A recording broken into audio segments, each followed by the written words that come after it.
एक बहुत बड़ा बिजनेसमैन अपने कार से एक गांव की तरफ जा रहा था। उसने उस गांव में बहुत बड़ा ज़मीन खरीद रखी थी फैक्ट्री बनाने के लिए।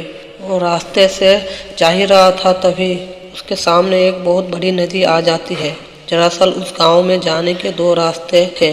पहला रास्ता था हाईवे वाला, जहां से कार जा सकती थी, लेकिन उसके लिए बहुत घूमकर जाना पड़ता था और वो रास्ता भी बहुत लंबा था। और दूसरा रास्ता था नदी वाला, जो कि नाव में बैठकर पार करना पड़ता था। उस बिजनेसमैन के पास ज़्यादा टाइम नहीं था। उसने अपनी कार साइड में पार्क की और वो एक नाव में बैठ गया। नाव में बैठने के बाद उसने नाव वाले से कहा, क्या तुम मुझे पहचानते हो? नाव वाले ने कहा, नहीं साहब, मैं आपको नहीं जानता हूँ। बिजनेसमैन ने कहा, क्या तुम न्यूज़पेपर नहीं पढ़ते हो?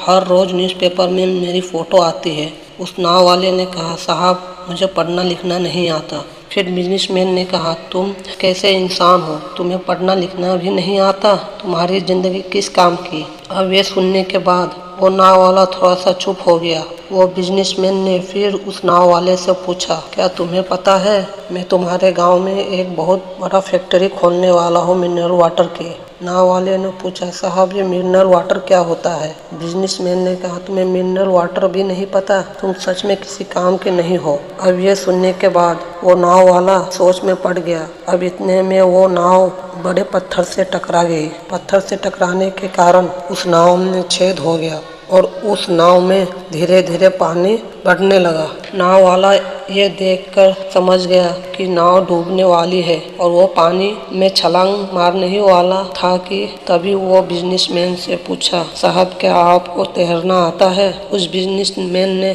कहा, नहीं, मुझे तैरना नहीं आता। तभी नाव वाले ने वो बिजनेसमैन से कहा, अरे साहब, फिर आपकी ज़िंदगी किस काम की? उस बिजनेसमैन ने कहा, मुझे भी अपने साथ लेके चलो, मुझे तैरना बिल्कुल नहीं आता। उस नाव वाले ने कहा, साहब, आप चिंता मत कीजिए, मुझे डूबते हुए लोगों को बचाना भी आता है। आप बस मुझे कस के पकड़ लीजिए। दोस्तों, इस कहानी से हमें ये सीख मिलती है, किसी का मजाक मत उड़ाए। इस दुनिया में ऐसा कोई नहीं जिसे कुछ भी नहीं आता। वो हर कोई अपने अपने काम में माहिर होता है।